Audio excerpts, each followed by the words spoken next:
가슴에 손을 함께 모으시겠어요? 제가 여러분을 위해 기도하고 말씀 나누기 원합니다.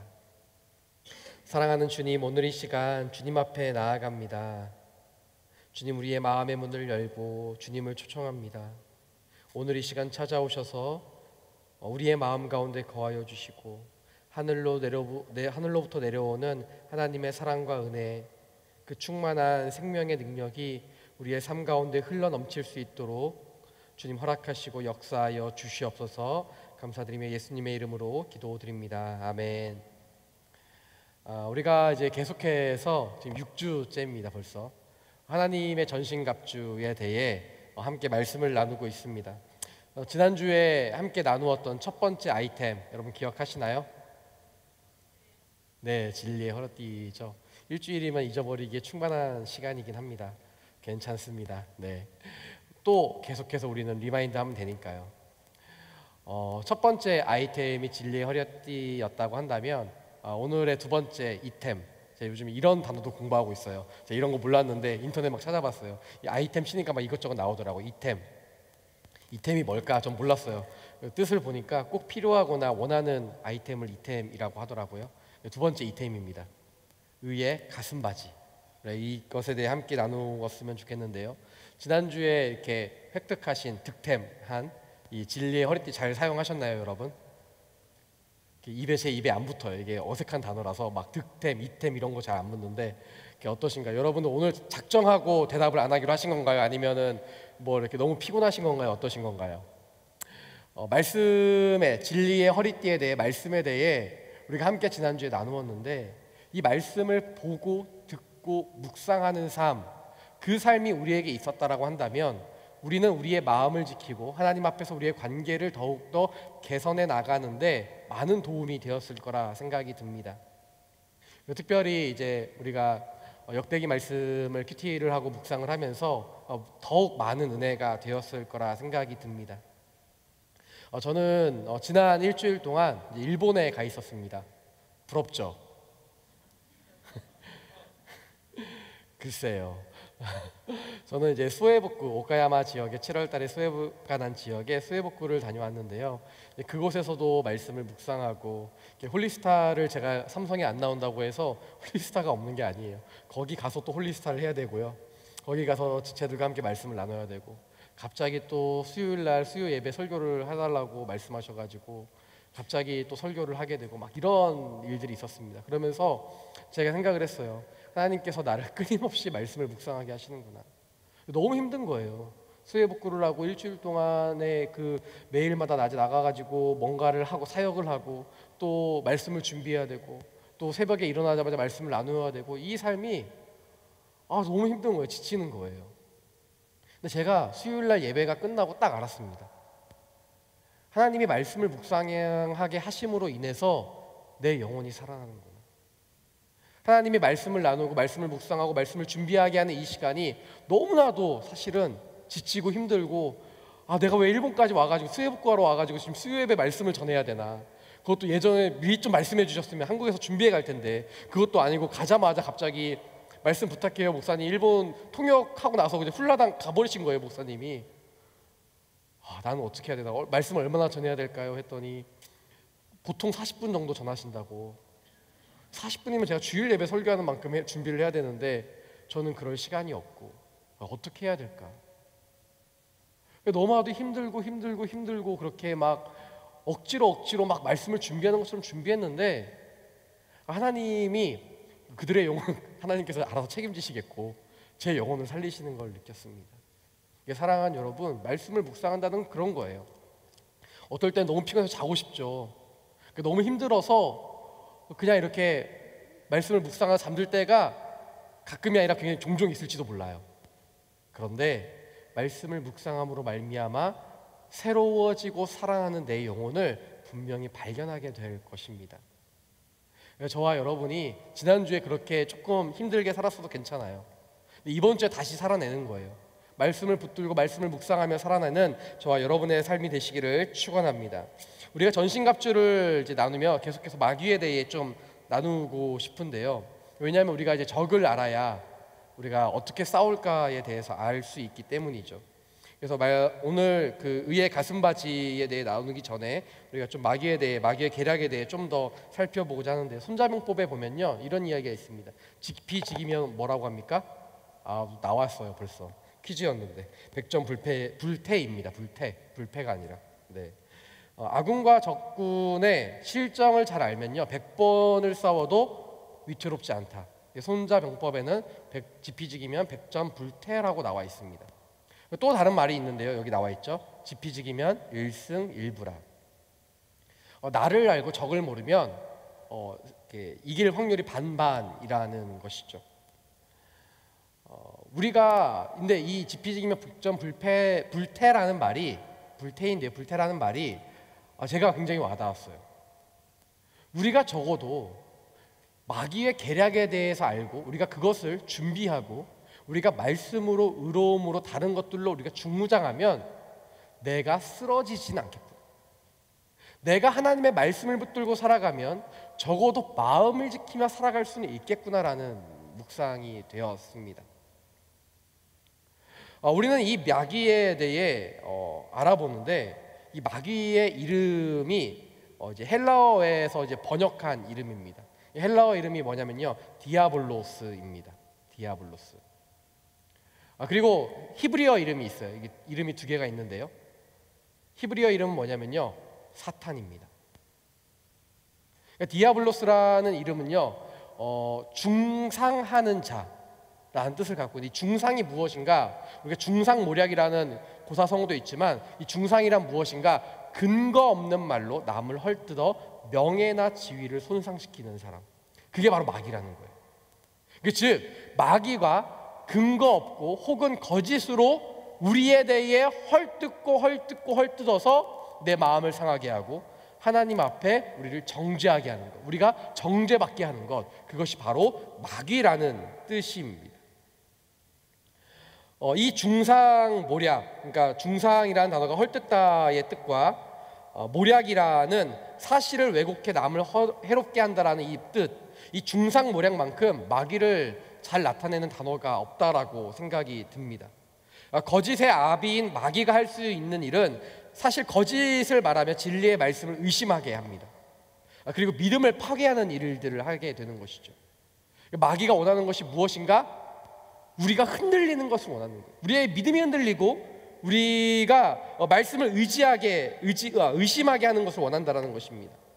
사람이 무엇을 묵상하고 어떤 말을 평상시에 듣는가가 그 사람의 가치관과 태도를 결정하게 되는데요, 평상시에 마귀의 이런 속삭임에 노출되어 있으면 여러분 이 시간에 와서 예배를 드리더라도요, 뭔가 맞아 그런 것 같은데 이 문을 나가는 순간 다시 원상태로 돌아가게 되는 일들. 말씀을 평상시에 묵상하지 않고 말씀에 노출되어 있지 않으면 마귀의 속삭임에 노출될 수밖에 없다라는 것입니다. 세상이 말하는 것들, 마귀가 지금까지 우리에게 속삭였던 이 말들, 이 모든 것들이 말이죠. 마귀가 우리에게 뭐라고 속삭이고 있습니까? 야, 봐봐라, 너 그 정도밖에 안 되지 않느냐. 네 행동을 봐라, 네 행실을 봐라, 네 상태를 봐, 네가 뭘 할 수 있겠어. 이런 소리가 우리 안에 들릴 때가 종종 있다라는 거예요. 그래서 우리의 마음이 어지럽혀져요. 그로 인하여 하나님의 말씀이 우리를 존귀한 자녀라고 하는데 존귀한 게 하나도 느껴지지 않아요. 나의 삶이, 나의 모습이 전혀 존귀하거나 사랑스럽지가 않은 거예요. 내 모습을 보면 한심하기 그지 없을 때가 너무나도 많다라는 것입니다. 여러분, 이것이 사실입니까? 이게 패트폭력이에요? 말이 자꾸 붙지 않아요. 이런 단어를 평생 써본 적이 없어갖고 설교를 준비하면서만 이거를 단어를 접하거든요. 제가 이것이 팩트폭력입니까? 이게 사실 진짜 그런 것 같아요. 내가 이 정도밖에 안 되는 것 같고 나라는 사람이 원래 그런 사람인 것처럼 느껴질 때가 한두 번이 아닙니다. 근데 사실 이게 진짜가 아니에요. 여러분도 아시죠? 나는 하나님 아버지의 존귀한 자녀입니다. 그런데 마귀는 내가 하나님의 자녀이고 사랑받는 하나님의 아들이고 딸이고 이 사실을 못 믿게 하는 거예요. 의심하게 하는 거예요. 거짓을 말하는 것입니다. 우리의 마음속에 자꾸 이야기를 하는 거예요. 넌 예수 믿는 사람이라면서 왜 그렇게밖에 안 하냐.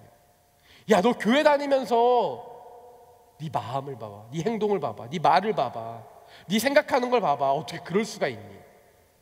너 리더십이라면서, 너 순장이라면서, 다락방장이라면서, MC라면서, 팀장이라면서, 예배를 섬긴다면서 너 어떻게 그렇게밖에 살 수가 없니? 라고 이야기를 한다라는 것입니다. 그래서 이런 마귀의 속삭임이 자꾸 내 마음 가운데 울려 퍼지면 어떤 일들이 일어나게 됩니까? 마귀가 내게 했던 말을 듣는 것에도 멈추지 않고 나도 그 말을 하게 돼요. 마귀의 속임수에 넘어가 마귀가 나를 중상하였던 것처럼 나 또한 다른 사람을 중상하게 됩니다. 내 입술이 자꾸 다른 사람의 잘못을 지적하게 돼요. 자꾸 다른 사람의 잘못된 모습을 묵상하게 됩니다. 그리고 자꾸 다른 사람의 말을 하게 돼요. 여러분, 다른 사람의 말을 하는 것을 나눔이 아니에요. 나눔이라고 자꾸 하는데 나눔이 아니에요.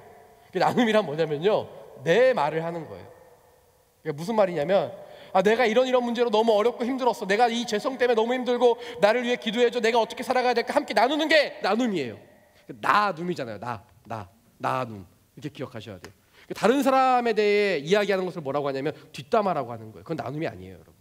다른 사람의 인생을 하나님 앞에 그들의 인생을 냅두세요. 그냥 자꾸 그들의 이야기를 하면서 나눔한다고 하지 마세요. 나눔은 뭐라고요? 나를 말하는 것, 나눔이다. 그게 나눔이라는 거예요. 근데 마귀의 중상, 마귀의 계략에 넘어가면 나눔을 하는 게 아니라 뒷담화를 하게 된다는 거예요. 자꾸 다른 사람에 대해 이야기해요. 순모임 시간에 말씀을 묵상하며 큐티를 묵상하며 자꾸 제가 생각나요. 우리 순원이 생각나고 우리의 직장의 사람이 생각나요. 그 사람이 이 말씀을 봤어야 되는데, 이 말씀을 묵상해야 되는데. 그리고 순방에 아니면 다른 방에 나눔을 하는 척 하면서 그 사람 너 한번 찔려봐라라고 이렇게 올려버리는 거예요. 그게 나눔입니까? 지적질이에요. 그거. 나눔이란 무엇인가 나한테 적용을 하는 거예요. 내가 어떤 사람인지, 내가 어떻게 살아갔는지, 내가 받은 하나님의 은혜는 무엇인지, 하나님께서 내게 말씀하시는 것을 사람들에게 이야기하는 것이 나눔이라는 것입니다. 그런데 마귀는요, 자꾸 내 이야기가 아니라 다른 사람 이야기를 하게 합니다. 우리가 중상당하였듯이 똑같이 중상하게 만드는 것이죠. 나 한 명으로 멈추지 않고 나를 통하여 다른 사람의 마음까지 뒤흔들어 버리게 만드는 것이 마귀의 계략인 것입니다. 그것이 마귀의 계략이고 우리를 조종하는 방법이죠. 우리는 그 마귀의 속임수와 이간질의 속수무책으로 당하고 말 때가 한두 번이 아닙니다. 사실 우리는 다 알고 있지 않습니까? 우리는 다 알고 있어요. 뭘 알고 있냐면요, 우리가 서로 완벽하지 않다라는 것, 내가 완벽하지 않고 옆에 있는 사람이 완벽하지 않다라는 것을 다 알고 있습니다. 다 연약합니다. 하지만 또한 또 다 알고 있습니다. 내가 존귀한 주님의 자녀이고 옆에 있는 사람도 주님의 존귀한 자녀라는 것을 알고 있습니다. 좋은 점이 그 사람에게 있는가 반면에 또한 좋지 않은 점이 그 사람에게 있다는 것도 다 알고 있습니다. 성숙한 면이 그에게 있는 것을 알고 있는 반면에 또한 미성숙한 부분이 그에게 있다는 것을 또한 우리는 알고 있죠. 그렇기 때문에 연약하고 부족한 우리가 서로가 서로를 위해 기도해주고 감싸주고 참아주고 인내해주는 것으로 말미암아 우리가 서로 함께 성숙해져 가야 한다는 것을 다 알고 있습니다. 제가 월요일부터요, 어제까지 6일간 이제 수해복구 갔다 왔다고 했잖아요. 이제 급하게 결성되기도 했고 여러 공동체에서 모이기도 했고 뭐 기도 모임을 가질 틈도 없이 회의 한번 하고 바로 떠나게 되었습니다. 근데 한 지체가 이렇게 제가 뭐 가져오라고도 말도 안 하고 누가 이야기한 것도 아닌데 말씀 카드를 가지고 왔어요. 매일 아침마다 이렇게 주는 거예요. 말씀 카드를 공항에서 첫날 주고 화요일 날, 수요일 날, 목요일 날, 금요일 날, 토요일 날 아침마다 이렇게 말씀 카드를 주는 겁니다. 근데 이제 제가 뽑은 말씀 카드가 다 비슷해요. 말씀이. 그래서 제가 의심을 했어요. 이게 비슷한 말씀만 가져온 게 아닌가. 옆에 있는 사람들 거 보니까 아니더라고요. 제가 뽑은 말씀만 비슷한 거예요. 어떤 류였냐면 제가 두 가지 말씀만 읽어드리도록 하겠습니다. 첫 번째 야고보서 1장 5절 말씀인데요. 너희 중에 누구든지 지혜가 부족하거든 모든 사람이 후히 주시고 꾸짖지 아니하신 하나님께 구하라 그리하면 주시리라. 또 하나는요, 마태복음 21장 22절 말씀인데요. 너희가 기도할 때에 무엇이든지 믿고 구하는 것을 다 받으리라. 이런 류의 말씀. 그러니까 구하라, 걱정하지 말아라, 염려하지 말아라, 내가 줄 것이다, 이런 말씀만 주는 거예요. 그러니까 청년들이 제가 매일마다 이 말씀을 뽑는 걸 보니까 막 웃는 거예요. 비웃는 거예요. 대놓고 다른 공동체, 이 악한 공동체에 뭐 저를 막 웃는 거예요. 막 목사님 그런 말씀 뽑았냐고. 막 보니까 부럽긴 해요. 그 지체들은 막 너무 좋은 말씀이에요. 막 축복을 더하고 막 이런 말씀인데 이게 한두 번 나오면 좋은데 6일 동안 이 말씀이 나오니까 제 마음이 쉽지가 않은 거예요. 사실 이 말씀을 뽑으면서 막 저도 웃고 그들도 웃고 했지만 제가 알았어요. 왜 이 말씀을 뽑을 수밖에 없는지. 사실 제가 오카야마 지역에 수해복구를 갔지만 제 마음은 거기에 있지 않았어요. 제 마음은요, 날마다 기도를 했어요. 제가 가서도 수해복구를 하면서도 뭐 움직이면서도 이렇게 순간순간마다 기도를 했는데, 하나님, 제 마음이 너무 무겁습니다. 너무 힘듭니다. 사실 지르긴 질렀는데, 개편한다고 지르긴 질렀는데 쿨링은 하나도 안 해놓고 지금 일본 땅에 가 있는 제 마음이 너무 불편한 거예요. 한 달도 안 남았는데 이거 언제 다 쿨링하나 고민이 됐어요. 전사님께 좀 쿨링 해달라고 부탁을 할까? 어떻게 해야 되지? 그냥 무조건 다 섬기라고 할까? 또 그것도 좀 근데 그런데 마음에 갈등이 막 일어나는 거예요. 기도를 하는데 마음이 편하지가 않고 수해복구를 갔는데 일본 사람들이 제 눈에 들어오고 제 마음에 있어야 되는데 일본 사람들이 마음에 들어오질 않는 거예요. 잘. 그러면서 하나님께서 이렇게 말씀하시는데 제가 얼마나 연약한지에 대해 알게 되었습니다. 하나님께서 제 연약함을 아시고 제 부족함을 아시고요, 이렇게 말씀하시는 거예요. 우리에겐 다 연약함이 있고 부족함이 있고 우리에겐 다 조급함이 생기기 마련인데 우리가 그 연약함과 조급함과 그런 것들 속에서 어떻게 살아가야 되는가? 사실 목회자라고 해서 왜 걱정이 없겠습니까? 왜 두려움이 없겠습니까? 다 그렇죠. 다른 목사님들은 저보다 더 성숙해서 뛰어나서 좀 덜 할 수 있지만 마귀가 저한테 계속 이 연약함을 파고드는 거예요. 야, 너 지금 제정신이니? 너 지금 그렇게 질러놓고 지금 일본에 와서 지금 이거에 집중하는 게 너 제정신이니? 너 지금 이러고 있을 때야? 너 어떻게 하려고 그러니? 이런 마음을 훅 마귀가 불어넣자 제 마음이 얼마나 조급해지고 얼마나 초조해지고 얼마나 두려워졌는지 몰라요. 여러분, 제가 얼마나 연약합니까? 사역의 현장에 가 있음에도 불구하고 마귀는 그렇게 마음을 헤집어 놓는 거예요. 이렇게 저나 여러분이나 우리가 모두 연약하고 걸려 넘어지기 쉬운데 누가 누구를 비난할 수 있겠습니까? 저도 이렇게 연약한데 여러분도 그렇게 연약한데 누가 누구에 대해 이야기를 할 수 있겠느냐라는 거예요. 우리는 모두 연약하고 걸려 넘어지기 쉽기 때문에 우리는 결단을 하나 해야 합니다. 나는 절대로 다른 사람의 이야기를 하지 않겠노라고 결단해야만 하는 것이죠. 이런 결단이 우리에게 필요합니다. 우리에게 부어주신 하나님의 은혜가 선행되어야 되지만 우리의 결단과 우리의 다짐으로 인하여 우리는 이러한 삶을 살아낼 수 있는 또 한 가지의 힘을 얻기 때문입니다. 이제 오늘은 의의 가슴바지에 대해 우리가 함께 나누게 될 텐데요. 이 의의 가슴바지는요, 가슴바지가 무엇인가? 우리가 쉽게 상상할 수 있듯이 이 목부터 시작해갖고 이 허리까지, 혹은 좀 더 긴 거는 이 허벅지까지 가려주어서 갑옷 같은 거죠, 한마디로. 그래서 이렇게 가려서 우리를 보호해주는 보호 장비입니다.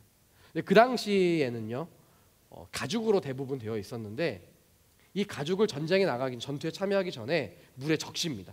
흠뻑 적셔서 그걸 착용하고 가요. 이해가 되지 않죠.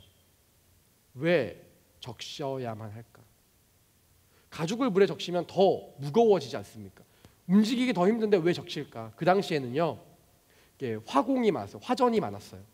그러니까 불로 불화살을 쏘거나 막 이런 걸로 해서 사람들을 상하게 하고 불타게 하고 화상 입게 해서 전투력을 떨어뜨리는 일들이, 그런 전투가 많았다라는 것입니다. 그래서 생각을 해보세요. 이렇게 마른 가죽에 불화살이 와서 박히거나 이렇게 되면 어떻게 되겠습니까? 이 가죽이 타겠죠. 그러면은 보호하고자 했던 모든 것들을 보호할 수가 없게 됩니다. 이 가슴바지를 한다라는 것은 아주 중요한 것들을 보호한다라는 것인데요. 첫 번째는 이 심장을 우리가 보호하게 됩니다. 그리고 우리가 이 오장육부를 보호하게 되죠. 이곳 가운데 어느 한 곳이라도 다치게 되면은 생명의 위협이 있을 수 있기 때문에 이곳을 아주 잘 보호하려고 가슴 바지를 하게 된다라는 것입니다. 중요한 몸의 기관을 보호하기 위해 이 가슴 바지를 착용하듯이 우리의 삶 속에도 나의 중요한 마음들을 지키기 위해 영적 가슴 바지를 착용하지 않으면 우리는 마귀의 중상에 쓰러지고 말게 됩니다. 마귀가 자꾸 내게 와서 내 마음을 흔들어 놓게 되고, 마귀가 자꾸 내 마음을 뒤집어 놓기 전에 우리는 이 가슴 바지를 착용해야 되는 것이죠. 잠언 4장 23절부터 24절까지의 말씀을 보면 이렇게 나와 있는데요, 우리가 함께 읽도록 하겠습니다. 시작. 무엇보다도 내 마음을 지켜라. 내 마음에서 생명의 샘이 흘러나오기 때문이다. 더러운 말을 버리고 거짓되고 남을 해치는 말은 입 밖에도 내지 마라. 아멘. 하나님께서 마음을 지키라고 하시는데요, 그 이유가 생명의 샘이 그곳에서부터 흘러나오기 때문이라고 합니다. 그러면서 이런 말씀을 하죠. 24절 말씀 띄워주시겠어요? 24절입니다. 네, 더러운 말을 버리라고 합니다.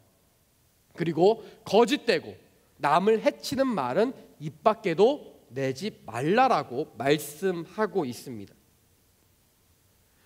우리의 마음을 지키는 것이 우리의 입술을 지키는 것이고, 우리의 입술을 지키는 것이 다른 사람의 마음을 지키는 것이라고 하나님께서 말씀하고 있는 것입니다.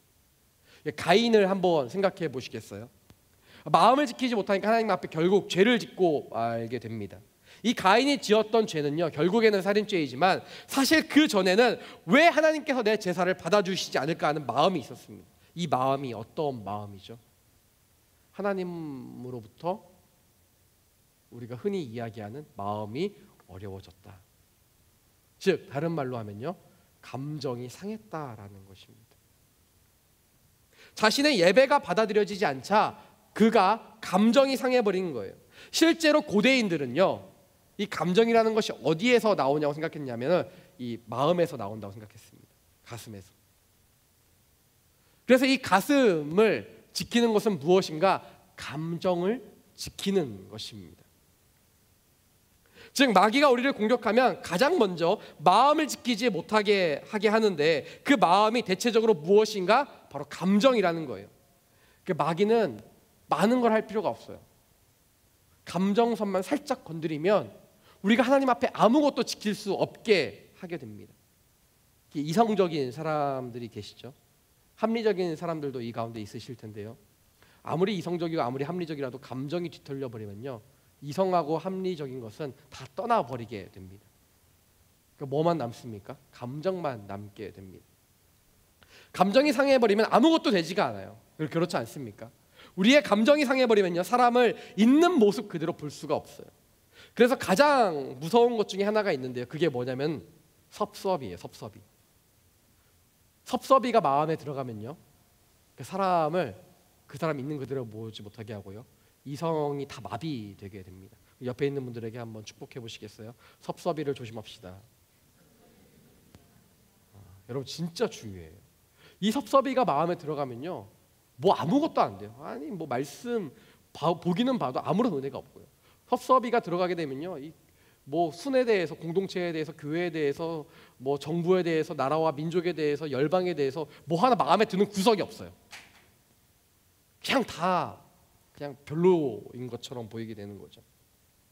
그래서요, 여러분 중요한 게 있는데요, 예배 전에 마음 상하는 것을 조심하셔야 됩니다. 즉 우리가 은혜 받기 전에 감정 상하는 것을 굉장히 조심해야 돼요. 기도의 자리에 나가기 전에, 아울리치 가기 전에, 예배 나오기 전에, 집회 가기 전에, 수련회 가기 전에 무엇을 조심해야 되는가? 내 감정이 상한 것을 조심해야 됩니다. 마귀가 가장 효율적으로 건드릴 수 있는 부분이 무엇인가? 감정이에요.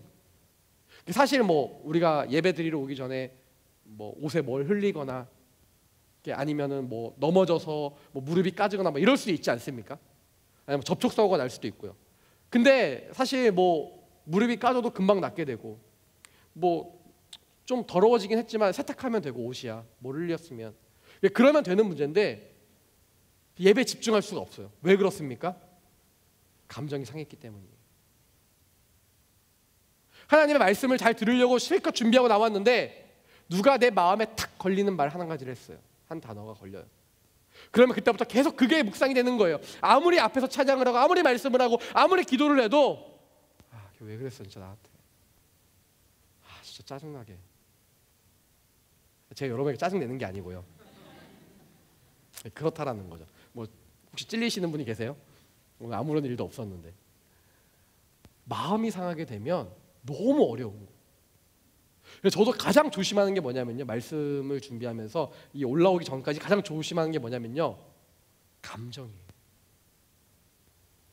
이 감정을 마귀가 건드려 버리면 아무리 열심히 준비했어도요, 이게 다 필요가 없는 거예요. 아무리 내 컨디션이 좋아도 다 필요가 없는 거예요. 말씀도 들리지 않고 하나님의 음성도 들리지 않고 이 예배에 나온 것 자체가 너무나도 힘들고 어려운 시간이 되고 마는 것이죠. 그래서 마귀의 가장 중점 계략이 무엇인가? 감정입니다. 감정이 상하면 모든 것이 어그러지고 말게 되는 것이죠. 내가 세운 계획도 막혀버리게 되고요, 관계도 틀어져 버리게 됩니다. 그래서 우리가 사실 누구와 싸울 때, 뭐 연인끼리 싸울 때, 아니면 친구끼리 싸울 때, 가족끼리 싸울 때 누구의 잘잘못인가, 여러분 처음엔 그렇게 시작하지만 결국 어떻게 끝납니까? 그래서 내 감정이 이렇게 상했다, 너 때문에. 내가 잘못한 건 알겠는데 네가 그 말 해가지고 내가 얼마나 마음이 상했는 줄 아니? 여러분 사실 다 그렇잖아요. 결국에 싸움의 끝은 뭐냐면은 잘잘못이 아니라 내 감정이 얼마나 상했느냐를 이야기하게 되더라는 것입니다. 그렇다면 오늘 우리는 이 마귀의 계략에 대해 어떻게 대항할 것인가? 그것이 바로 가슴바지이고, 그냥 가슴바지가 아니라 의의 가슴바지로 대항해야 한다는 것을 함께 나누고자 합니다. 사람이 힘들고 어려운 순간들이 많은데요, 그중 대표적인 것이 뭐냐면 인정받지 못할 때입니다. 인정받지 못할 때 참 어렵고 힘들죠. 즉, 나라는 사람을 내세우고 싶고 인정받고 싶은데 그렇지 않을 때 우린 너무나도 힘들고 어려운 시간들을 맞이하게 된다는 것이죠. 그것을 어떤 사람은 일로서 인정받고 싶어 하고요, 어떤 사람은 관계로서 인정받고 싶어 합니다. 그래서 나를 알아주는 사람과 평생을 살아가는 것과 동역한다는 것은 굉장한 축복입니다. 내가 좋아하는 사람과 결혼하는 것 같지만 사실 그것만은 어렵죠. 내가 또한 좋아함을 당해야 되고, 또한 그 가운데 녹아 있는 것이 있는데요, 나 존재 자체만으로 인정해 주는 것입니다. 내가 좋아하는 사람과 그 상태로만 결혼하게 되면요, 나만 좋아하게 되고 인정받지 못하고 사랑받지 못하면 굉장히 어려운 삶을 살아갈 수밖에 없는 것이죠. 인정이라는 것이 굉장히 중요하고, 특별히 형제들에게는 굉장히 중요합니다. 형제들에게는 이 인정이 자매들의 사랑보다 더 중요하게 여겨지는 것이죠. 그래서 그렇게 회사에서 열심히 일하고요, 그렇게 회사에서 열심히 일해서 이 집에 돌아와서도 인정받기를 원하는 것이 형제들의 마음입니다. 우리에게는 사실 형제나 자매나 모두 인정받기를 원하는 마음이 있습니다. 근데 문제가 있습니다. 이 인정이라는 것을 누군가 나를 인정해 주는 일들이 많으면 좋은데요, 사실 세상을 살아가다 보면, 삶을 살아가다 보면요, 인정받기보다 인정받지 않을 때가 더 많다라는 거예요. 직장에서도, 가정에서도, 사랑하는 사람과의 사이에서도, 교회에서도 나는 인정받기 원하지만 인정받지 못할 때가 더욱더 많이 있습니다. 내 존재 자체를, 나를 사랑해주는 그런 사람보다 그렇지 않은 사람이 더 많은 게 문제라는 것이죠. 나는 내가 가지고 있는 것으로 나는 이런 게 있다라고 말하면서 인정받고 싶은데, 더 많은 것을 가진 사람을 보면, 나보다 더 많은 것을 가진 사람을 보면 주눅들기 마련입니다. 빌립보서 3장 3절 말씀에 보면요, 이렇게 나와 있습니다. 우리가 함께 읽도록 하겠습니다. 시작. 하나님의 영으로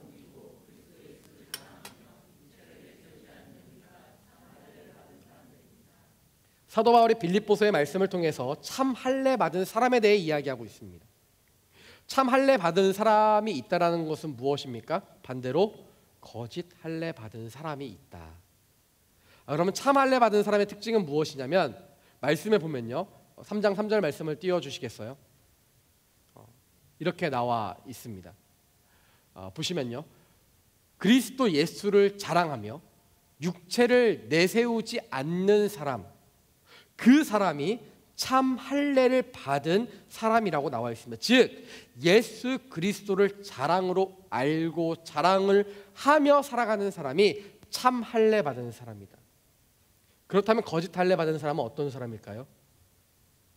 예수 그리스도를 자랑으로 삼지 않는 사람이 거짓 할례 받은 사람이라는 것입니다. 우리는 오늘 이 말씀을 통해 나의 마음을 공격하고 감정을 상하게 하고 인정받지 못하는 삶에 탈피하는 방법을 알 수 있게 되는데요. 그것이 무엇인가?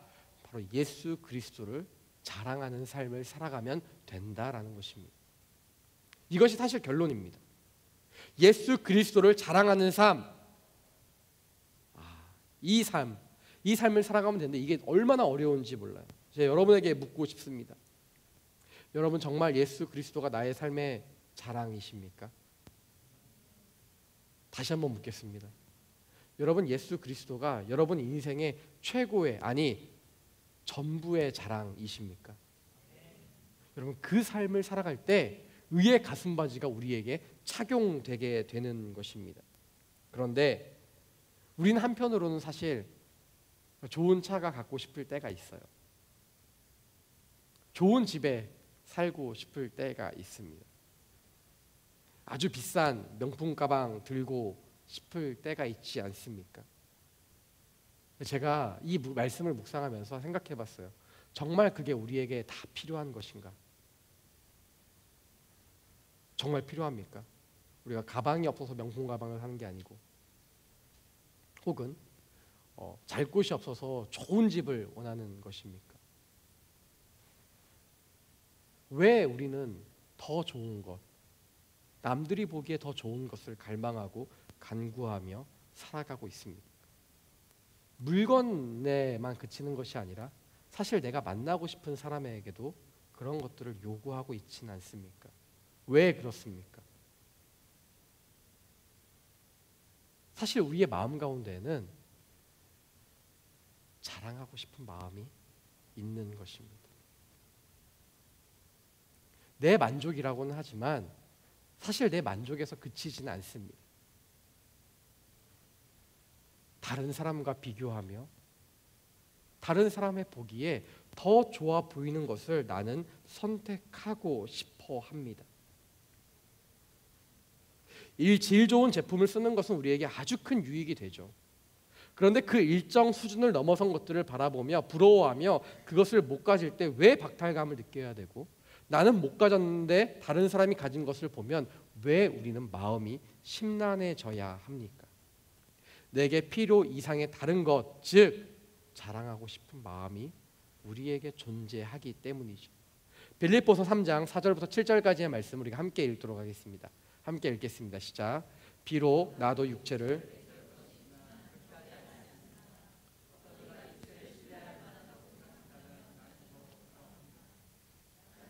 8일 만에 할례를 받았고 이스라엘 족속이요 베냐민 지파이며 히브리 사람 중에 히브리 사람이요 열성으로 교회를 핍박했고 율법의 의로는 흠없는 사람입니다. 그러나 내게 유익하던 것들을 나는 그리스도 때문에 다 해로운 것으로 여깁니다. 아멘. 사도 바울이 이렇게 이야기합니다. 비록 나도 육체를 내세울 것이 있지만, 육체를 내세울 것이 있다는 것이 무엇이냐면 나는 그렇게 하지 않는다. 그러니까 나 정도는 돼야, 나만큼은 돼야 이것들을 자랑할 수 있다.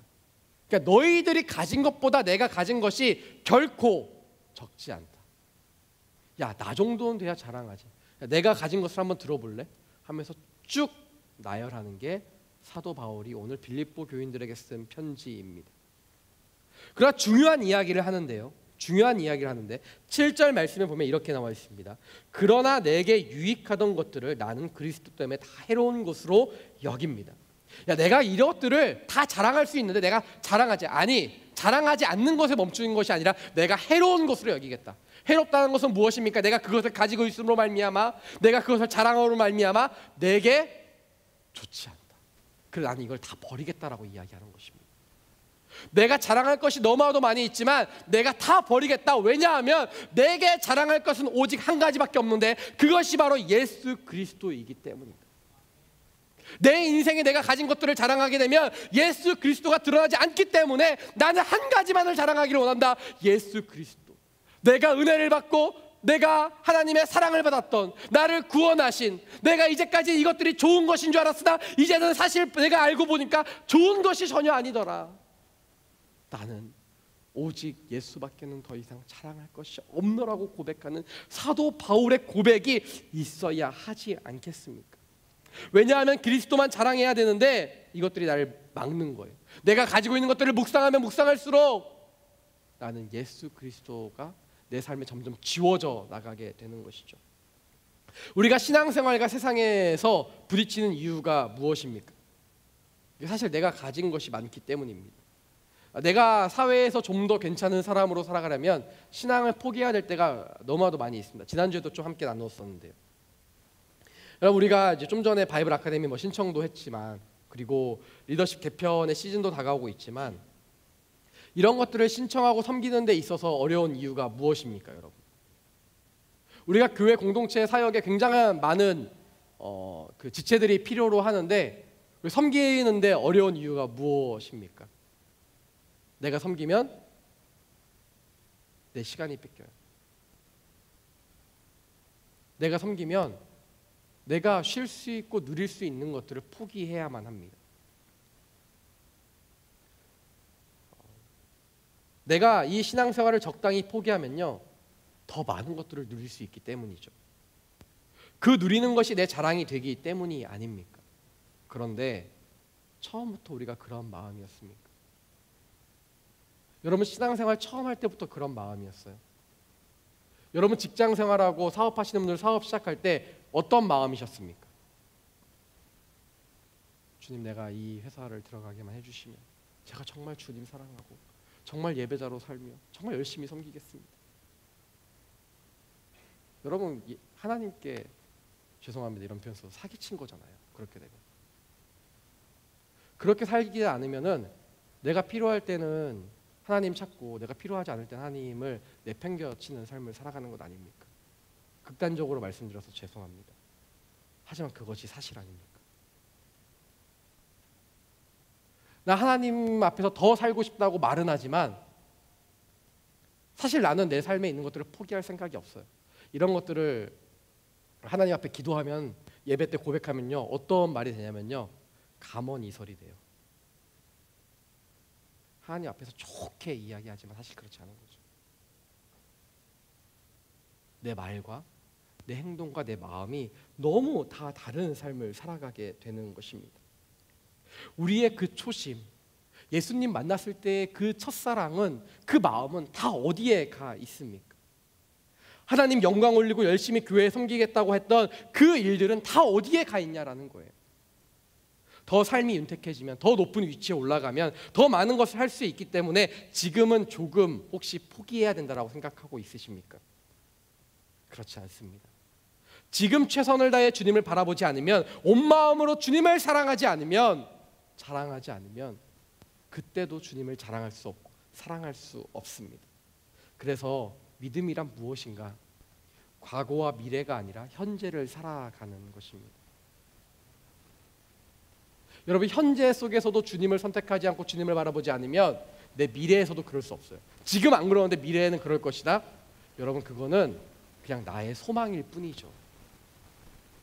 지금 내가 어떻게 살아가냐, 내가 무엇을 선택하느냐, 내가 주님을 얼마나 바라보고 나아가느냐가 이 삶을 통해 내 미래의 역사하신 하나님을 소망하게 되는 거고요. 지금 내가 어떤 것을 선택하느냐가 과거에 있었던 하나님과의 관계 가운데 우리가 뒤돌아볼 수 있게 해주는 원동력이 된다라는 거예요. 그래서 우리에게 필요한 것은 무엇입니까? 지금 내가 주님을 더 사랑하는 것, 지금 내가 가진 것보다 주님을 더 자랑하는 것이 우리에겐 필요하다라는 것입니다. 하나님 앞에 의롭게 살아가겠다고 결단하지도 않고 우리의 입술을 제어하지도 않고 마음을 지키려고 노력조차 하지 않으면 결국 마귀가 우리를 중상하여 우리가 지은 죄로 인하여 죄책감으로부터 자유로워질 수가 없습니다. 가끔 그런 분들 계세요. 제가 지은 죄가 너무 많아서 하나님 저를 만나주시지 않는 것 같아요. 제가 너무 방황하다 돌아와서 뭘 섬길 수 있을지 모르겠어요. 제가 말씀을 너무 안 읽어서, 제가 아는 찬양이 없어서, 제가 할 수 있는 게 없어서, 그런 마음이 우리를 파고들 때가 있습니다. 여러분 그거 거짓말이에요.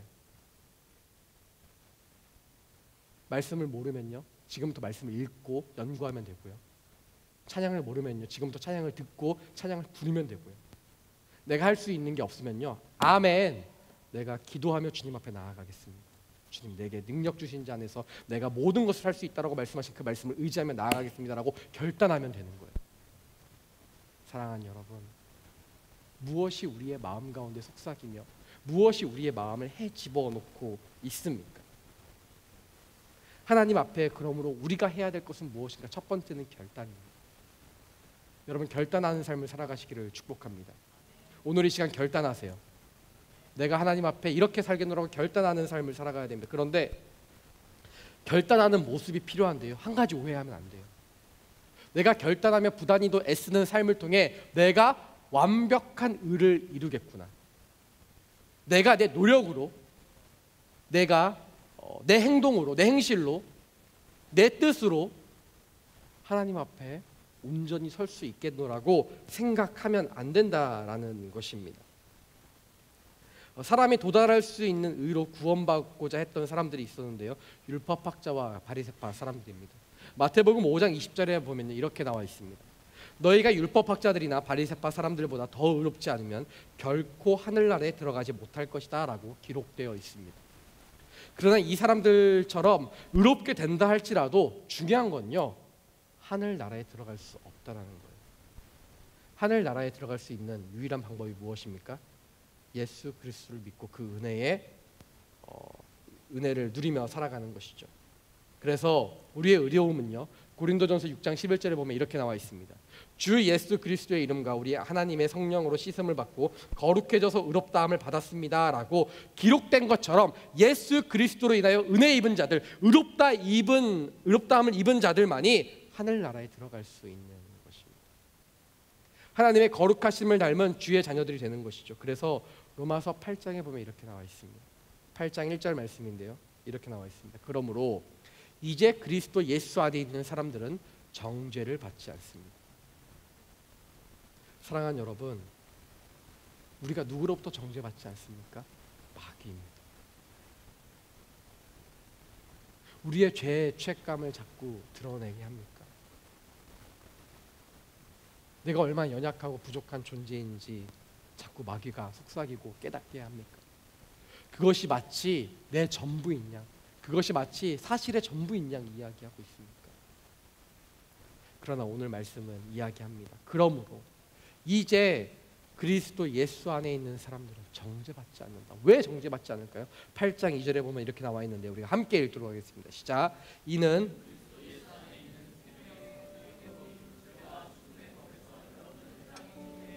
아멘. 마귀는 자꾸 우리를 정죄해요. 야, 너 그런 사람밖에 안 되잖아. 너 이것밖에 안 되잖아. 너 저것밖에 안 되잖아. 너 교회 다닌다면서 이렇게밖에 할 수 없잖아. 야, 네가 그러고도 순장해, 리더십이냐? 야, 진짜 너 같은 사람이 리더십이라니 진짜. 우리의 마음 가운데 그렇게 속삭이지 않습니까? 여러분, 저 가운데도 그래요. 저도 얼마나 괴롭고 힘들 때가 얼마나 수도 없이 많은지 몰라요. 나 같은 게 목사라. 설교 올라오기 전에요, 여러분 거짓말 안 하고 수백 번씩 내가 정말 올라가 설교할 자격이 있을까? 내가 어떻게 말씀을 나눠야 되지? 수도 없이 마음이 무너지고 다시 세운 일들을 얼마나 많이 하고 있는지 모릅니다.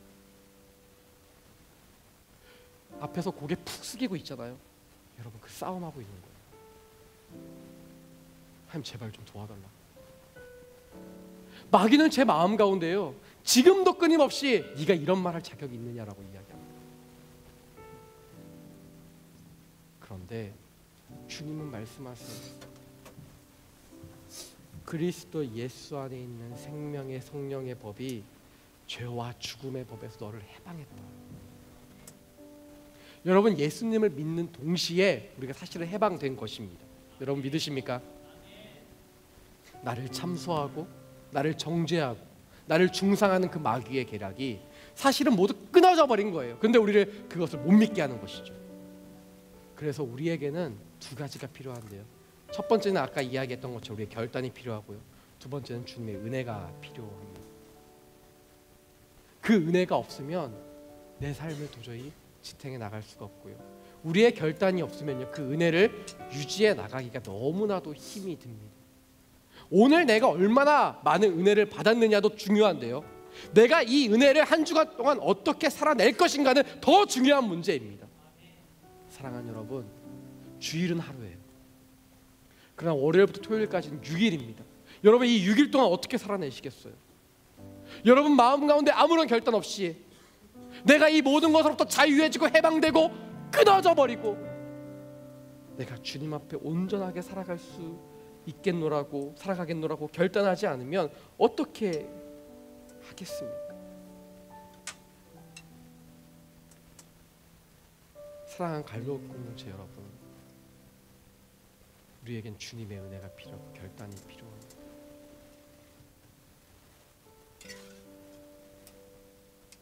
하나님께서 우리를 너무 사랑하시죠.